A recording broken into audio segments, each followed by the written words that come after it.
கிறிஸ்துவுக்குள் மிகவும் பிரியமானவர்களே, நித்தியம் அழியாமை, இட்டர்னல் வெர்சஸ் எவர் லாஸ்டிங், இது இரண்டுக்கும் உள்ள வித்தியாசம் என்ன? எபிரேயர் 1 அதிகாரம் 4-5 வசனங்கள். இவர் என்று குறிப்பிடுவது இயேசு கிறிஸ்துவை. இவர் தேவதூதரை பார்க்கிலும் எவ்வளவு விசேஷ நாமத்தை சுதந்திரித்து கொண்டாரோ அவ்வளவு அதிகமாய் அவர்களிலும் மேன்மை உள்ளவரானார். எப்படியெனில், நீர் என்னுடைய குமாரன், இன்று நான் உம்மை ஜனிப்பித்தேன் என்றும், நான் அவருக்கு பிதாவாயிருப்பேன், அவர் எனக்கு குமாரனாய் இருப்பார் என்றும் அவர் தூதர்களில் யாருக்காவது எப்போதாகிலும் சொன்னதுண்டா? அன்பானவர்களே, இந்த வேத வசனம் 4 வசனம் தொடங்கி 14 வசனம் வரை ஆண்டவராகிய இயேசு கிறிஸ்துவானவர் தேவதூதர்களிலும் உன்னதமானவர் என்ற வாதத்தை எபிரேயருக்கு எழுதின ஆக்கியோன் நமக்கு முன்பதாக வைக்கிறார். யூதர்கள் தேவதூதர்களை மிகவும் உன்னதமானவர்களாக கருதினார்கள். ஆனால் கிறிஸ்துவோ தேவதூதர்களை காட்டிலும் மேன்மையானவர் என்பதை வலியுறுத்துகிறார். இந்த இடத்துல எபிரேயருக்கு எழுதின ஆக்கியோன் ஏன் கிறிஸ்து தேவதூதர்களை காட்டிலும் மேன்மையானவர் என்ற முதல் கருத்தை 4-5 வசனங்களிலே நமக்கு வெளிப்படுத்துகிறார். இயேசு கிறிஸ்து நித்தியமானவர், தேவதூதர்கள் நித்தியமானவர்கள் அல்ல.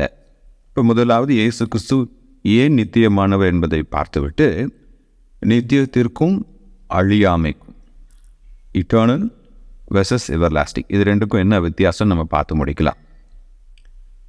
எபிரேயருக்கு எழுதின ஆக்கியோன் இங்கே தேவதூதர்களிலும் மேலான நாமத்தை கிறிஸ்து உடையவராக இருந்தார். அது என்ன? அவர் தேவனுடைய குமாரன். தேவதூதர்கள் தேவனுடைய பிள்ளைகள், தேவனுடைய குமாரர்கள் என்று அழைக்கப்பட்டிருக்கிறார்கள். நாமும் தேவனுடைய பிள்ளைகள் என்று அழைக்கப்படுகின்றோம். ஆனால் நமக்கும் இயேசு கிறிஸ்து தேவகுமாரன் என்று அழைக்கப்படுவதற்கும் ஒரு வித்தியாசம் இருக்கிறது. அந்த வித்தியாசம் என்னவென்றால், இயேசு கிறிஸ்து நித்தியமானவர், நாமோ நித்திய வாழ்வினை பெற்றவர்கள், இல்லை என்றால் அழியாமையை பெற்றுக்கொண்டவர்கள். இப்போ நித்தியம் என்றால் என்ன? நித்தியம், இட்டர்னல் என்பது தொடக்கமும் முடிவும் இல்லாத ஒரு நிலை. கடவுள் ஒருவரே தொடக்கமும் முடிவும் இல்லாதவருமாய் இருக்கிறார். தேவதூதர்களுக்கு தொடக்கம் உண்டு. தேவதூதர்களை கடவுள் படைத்தார். அவர்கள் ஒரு நாளிலே, ஒரு மணித்துளியிலே சிருஷ்டிக்கப்பட்டார்கள். அவர்களை படைத்தபோது தேவன் அவர்களுக்கு அழியா நித்திய ஜீவனை கொடுத்தார். யாரெல்லாம் அவரை நம்புகிறாங்களோ அவங்களுக்கு அழியாமை, அவங்க மறிக்கப் போவதில்லை, அவர்கள் கர்த்தரோடு எப்பொழுதும் இருப்பார்கள். மனிதர்களாகிய நமக்கும் நித்திய வாழ்வு என்று சொல்லும்போது அதன் பொருள் அழியா வாழ்வு. தமிழில் இட்டர்னல் எவர்லாஸ்டிங் ரெண்டுக்குமே நித்தியம் என்று மொழிபெயர்த்திருக்கிறார்கள். ஆனால் ஆங்கிலத்தில் eternal and everlasting. God is eternal, but human beings have everlasting life. கர்த்தர் நித்தியமானவர், மனிதன் நித்தியமானவன் அல்ல. கர்த்தருக்கு தொடக்கமும் இல்லை, முடிவும் இல்லை. ஆனால் மனிதர்களுக்கு அவர் அழியா ஜீவனை கொடுத்திருக்கிறார். யாரெல்லாம் அவரை விசுவாசிக்கிறார்களோ அவர்கள் அழியா வாழ்வை பெற்றுக்கொள்வார்கள். அதை தமிழில் நித்திய வாழ்வு என்று மொழிபெயர்த்திருக்கிறார்கள். இப்போ இந்த வசனத்தில் நம்ம பார்த்தோம்னா 2 பழைய ஏற்பாட்டின் வசனங்களை எபிரேயருக்கு எழுதின ஆக்கியோன் மேற்கோள் காண்பிக்கிறார். முதலாவது சங்கீதம் 2:7, இன்று நான் உம்மை ஜனிப்பித்தேன். இரண்டாவது வசனம் 2 சாமுவேல் 7:14, நான் அவருக்கு பிதாவாயிருப்பேன், அவர் எனக்கு குமாரனாய் இருப்பார்.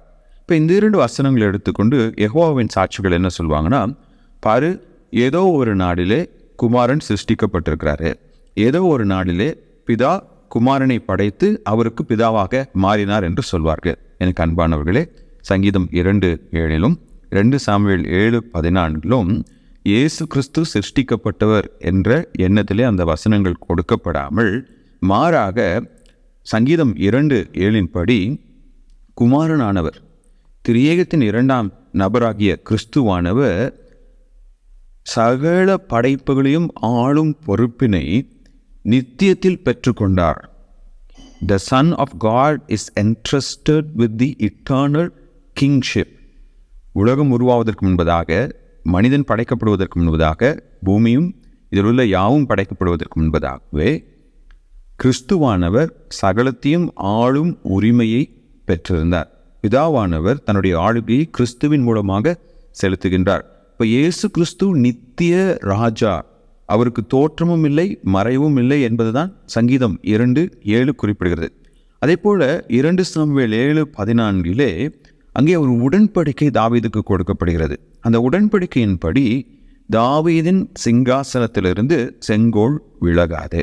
ஒரு நித்திய ராஜாவை தாவீதின் குமாரனாக கடவுள் அனுப்புவேன் என்று வாக்கருளினார். இப்போ இயேசு கிறிஸ்துவே மேசியா, அவரே நித்தியமானவர், அவருடைய ஆளுகைக்கு தொடக்கமும் இல்லை முடிவும் இல்லை என்பதை சித்தரிப்பதற்காகவே எபிரேயர் 1:4-5 வசனங்களில் இந்த 2 பழைய ஏற்பாட்டின் வசனங்களை கிறிஸ்துவோடு ஒப்பிட்டு அவர் பேசுகிறார். இது கிறிஸ்துவுக்கு ஒரு தொடக்கம் இருந்தது என்று கூறுவதல்ல, மாறாக கிறிஸ்து நித்தியமானவர். அதன் பொருள் அவருக்கு தொடக்கமும் இல்லை, அவருக்கு முடிவும் இல்லை. தேவதூதர்களுக்கு தொடக்கம் உண்டு, ஆனால் அவருடைய ஆத்மா என்றென்றைக்கும் இருக்கும். சில தள்ளப்பட்ட தேவதூதருடைய ஆத்மா நரகத்திலே தண்டனையை அனுபவித்து கொண்டிருக்கும். ஆனால் தன்னுடைய பரிசுத்தத்தை காத்து கொண்ட தேவதூதர்களோ கடவுளோடு அவருடைய ராஜ்யத்திலே என்றென்றும் அவரோடு கூட இருப்பார்கள். அப்போ நித்தியத்திற்கும் அழியாமைக்கும் என்ன வித்தியாசம்? Difference between eternal and everlasting life. Eternal என்றால் தொடக்கமும் இல்லை முடிவும் இல்லை. கர்த்தர் ஒருவரே நித்தியமானவர். கடவுள் நமக்கு கொடுத்திருப்பது அழியா ஜீவன். அதன் பொருள் நமக்கு ஒரு தொடக்கம் உண்டு, ஆனால் நம்முடைய ஆத்மா அழியாமை கொண்டது. ஒன்று, அது கடவுளை விசுவாசிப்பதனாலே, இயேசு கிறிஸ்துவை விசுவாசிப்பதனாலே விண்ணுலகிலே தேவனோடு என்றென்றும் இருக்கும். இல்லை என்றால் இயேசு கிறிஸ்துவை விசுவாசியாததினாலே தள்ளப்பட்ட தூதர்களோடு நரகத்திலே என்றென்றைக்கும் பாடுகள் அனுபவித்து கொண்டிருக்கும். இப்போ இயேசு கிறிஸ்து நித்தியமானவர், ஆகையினால் அவர் நமக்கு நித்திய ஜீவனை அருளுகிறவர். எந்த ஒரு தேவதூதராலும் இதை கொடுக்க முடியாது. கிறிஸ்து ஒருவரே இதை நமக்கு அருள முடியும். அந்த நித்தியமான கிறிஸ்துவை நாம் பற்றி கொண்டு அவர் அருளும் நித்திய ஜீவனை சுதந்திரிக்க தேவன் நமக்கு உதவி செய்வாராக. ஆமேன்.